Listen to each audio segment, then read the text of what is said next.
Hi guys, welcome to another 2-minute devotion with Dad. This is a pretty interesting one today. Something that I didn't never realized before, but it's just I'm a little slow sometimes.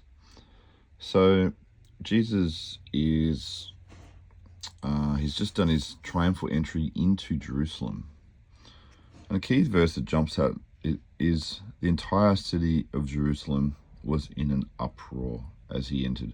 "Who is this?" they asked. And the crowds replied, "It's Jesus, the prophet from Nazareth in Galilee."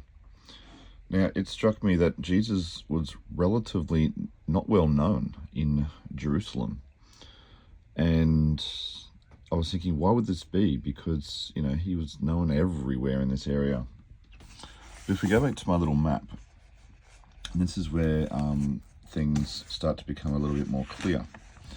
So, in this whole area up here, Sea of Galilee, Capernaum, this is Jesus' stomping ground. This is where he did most of his stuff, and all these little crosses and diamonds, they are miracles and healings. So Jerusalem's down this way. If we turn the page, it shows you more south. As we come down here, there are very few little crosses and diamonds. And if we go into the actual incidents that happened here, these are the happenings that my Bible records, at least, as a summary. Jesus taken to the temple, that's when Devos tempting him. The discourse with Nicodemus, that's just a discussion at night in secret. The healing, yes, there's one there. It's recorded in John. There's a woman in adultery, which is more of an incident than a healing or a massive thing. A stoning where they tried to get him after preaching. The man healed who's blind, so there's another second healing.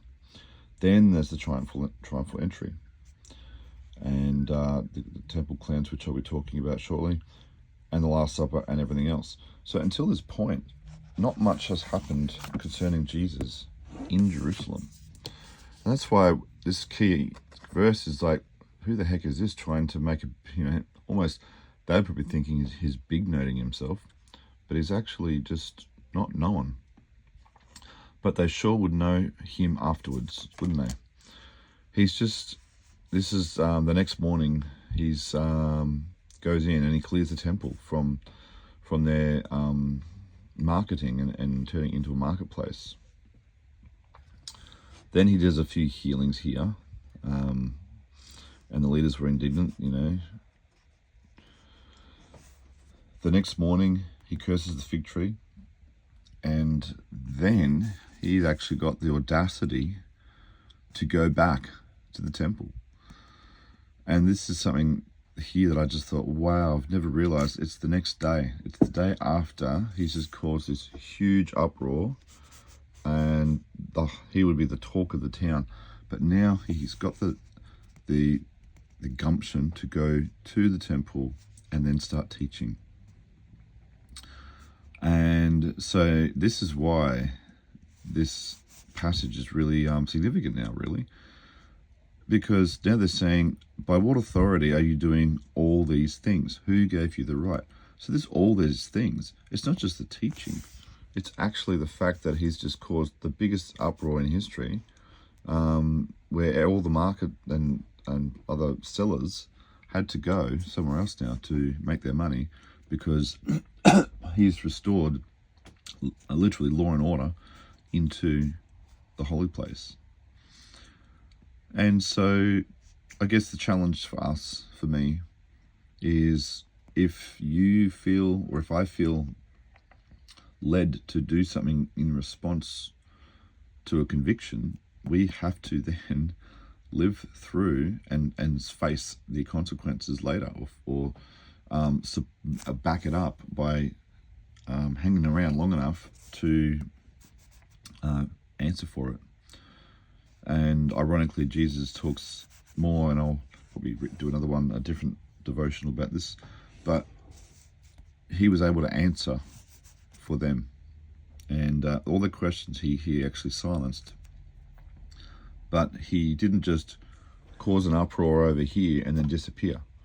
because we're starting to get to the pointy end of Jesus' ministry and life, and it all culminates in Jerusalem. So we need to just realize that, yeah, Jesus did all this stuff, and it was amazing. Like, the conviction with which he did and the example he set was extraordinary. But he also hung around long enough to be able to say, hey, I'm still here, and I still mean this. I still stand by it, and you're not going to do this. And just a challenge for me, yeah, and for you guys too. So if you do something, back it up. Be ready to face flack, consequence, whatever, but the conviction is what will help you stand firm, and people hopefully will respect you for it. I say hopefully because not always it is like that, but if it'll be a different kind of respect that you'll generate, and we don't do it for the respect, we do it out of conviction for what we've been led to do by God. And it doesn't have to be something controversial like this even, but we just need to be prepared to face the next challenge when it comes, in response to what we've just done or felt led to do. Anyway, bless you guys, have a great day, and I'll catch you at the next one. Bye.